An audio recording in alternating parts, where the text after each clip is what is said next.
Maccabi di Genova va in scena lo scontro di alta classifica tra Sampierdarenese e Sestrese, rispettivamente quinta e sesta, match valevole per la 19ª giornata del campionato di promozione Girone A. Prima azione della gara subito dopo appena 5 minuti, con un lancio ospite che trova Curabba davanti al solo Bulgarelli, bravissimo però il numero 1 a parare il tocco cercato dal numero 10.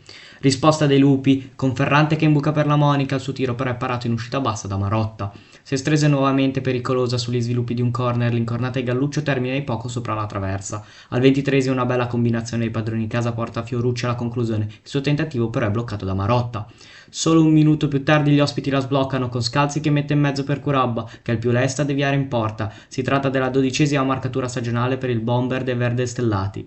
Al 37esimo episodio molto dubbio nei pressi dell'area sampierdarenese, con Lombardo che stende Scarfo, per il direttore di gara Mehmet l'intervento è avvenuto fuori dall'area. Lo stesso Lombardo pochi minuti più tardi va vicino al gol, ma ancora una volta è molto attento Marotta a deviare in angolo. Al tramonto del primo tempo ospiti vicino al raddoppio con Balestrino che serve al centro Agostino. La sua conclusione finisce addosso a Bulgarelli che è bravo a respingere. Si conclude così la prima frazione di gioco.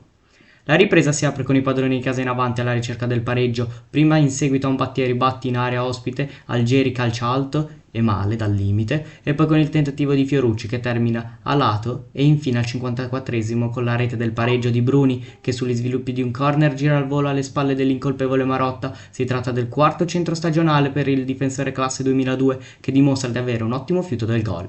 Continuando ad attaccare con Cadenasso che entra in area e calcia pallone però fuori. Intorno al 70esimo doppia opportunità Sestrese che scatena le proteste della panchina, prima l'aggancio stellare Balestrino che entra in area e viene abbattuto da Bruni, per il direttore di gara però è tutto regolare e 5 minuti più tardi lo stesso Balestrino imbuca per Scalzi che calcia in porta trovando poi la deviazione decisiva di Curabba. La doppietta del 10 viene però annullata per posizione in fuorigioco, anche in queste occasioni rimangono molti dubbi. All'85esimo Balestrino prova una bellissima conclusione al volo, ma è altrettanto spettacolare la risposta di Bulgarelli in corner. L'ultima azione del match al 94esimo è il colpo di testa debole di Curabba, bloccato senza problemi. Dopo questo tentativo Mehmet fischia 3 volte al Morgavi di Genova, Sampierdarenese e Sestrese finisce 1-1, con le due squadre che si dividono la posta in gioco.